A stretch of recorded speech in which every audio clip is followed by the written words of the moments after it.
the call was regarding me making a statement in a prior video that I'm not a Muslim. Well, the brother had said, man, how are you not a Muslim when you used to, flag, you know what I mean? And used to recruit, used to be in marches and demonstrations, with the nation. True. I did a lot of recruiting for the nation. No, I'm not a Muslim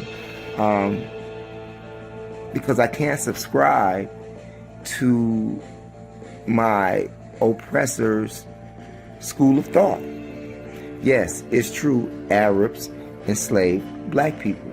In fact, 765 AD, Arabs came and took over parts of Africa. And with that, they brought Islam. In fact, before the Arabs even came along with Islam, the way we lived was our religion. We didn't need a book to tell us about God or about the prophets and all of that. In fact, the prophets that's in Christianity, we can't even find any evidence of them. But I'm going to keep it on Islam for right now, which from my research is the cousin of Christianity. Okay? Even Nobles Juali Circle 7 is, they false flag under Islam and really worship Jesus. Okay? If you really read the Circle 7, compare that with the Aquarian Gospel, you will see that they really worship Jesus and say Islam. But when the white people came upon that geographical landmass, they came with the Bible and we had the land. And when they left, we had the Bible and they had the land. They didn't leave. They stayed and took over.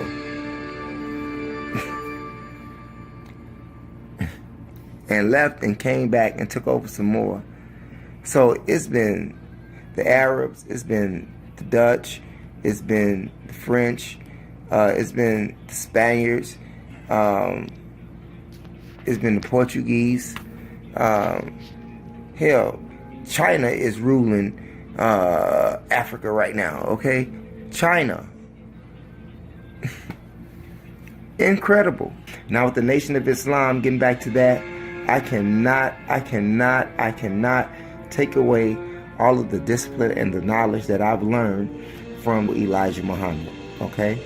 That man is one of the master teachers that his thinking, his way of thought in regards to Islam, because he didn't believe like the Orthodox Islam, okay?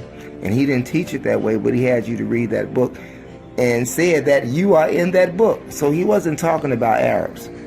And back then, black people were so dissatisfied and frustrated with this Christianity, white supremacy, that they had latched on to anything that got them out of that condition. And the messenger did just that. The messenger did just that. The messenger did just that. Okay? He got taught some keys and he used them. Wise man. And then told you to go do it for yourself. And told you to study thyself. And in that study, I found that the Arabs enslaved black people. That's just real talk. But the Christianity and Islam, they're cousins. Muhammad is the new Jesus, and Jesus is the new Moses in Christianity. Okay? And they all are the same.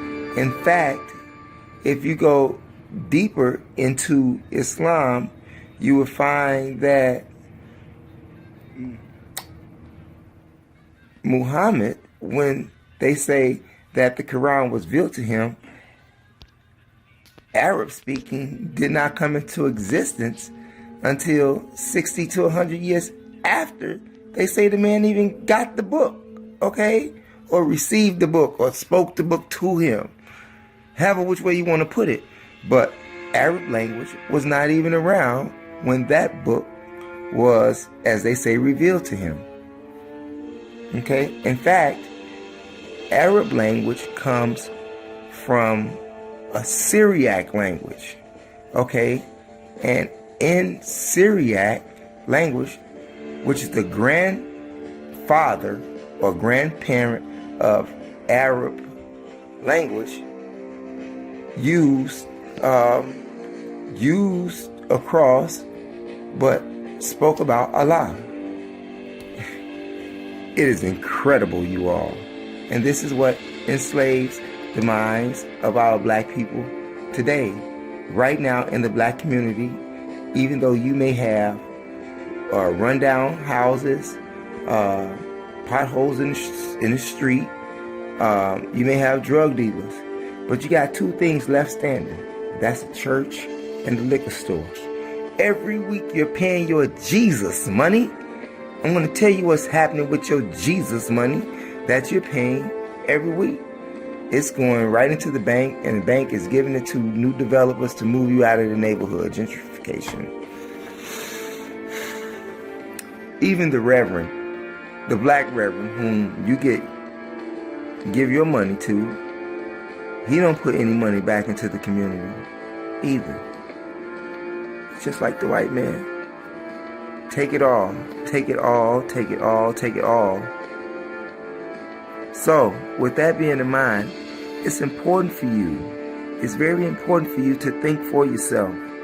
Even if you have found yourself in a situation like I was in, because I was hardcore with it. But once I have ran across information, and just not one piece of information, let's say a couple of master teachers like John Henry Clark, okay, teachers like Dr. Ivan Van Sertima, Dr.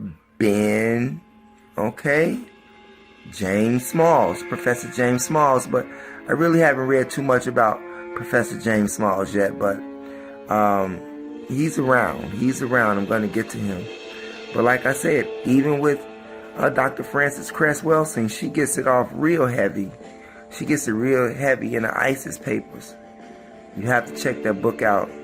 You have to check that book out. Remember, religion was comprised to mentally control you. Mentally control you while you are being robbed of your riches. That means monetarily, spiritually, and mentally. But once you become a free thinker, you will find out that the same God that these institutions of thought teach you about is the same God that allows this madness to continue. If the devil or Iblis caused so much madness in the Quran and in the Bible, why didn't God or Allah just wipe away the devil? Sounds like they're co-conspirators to me.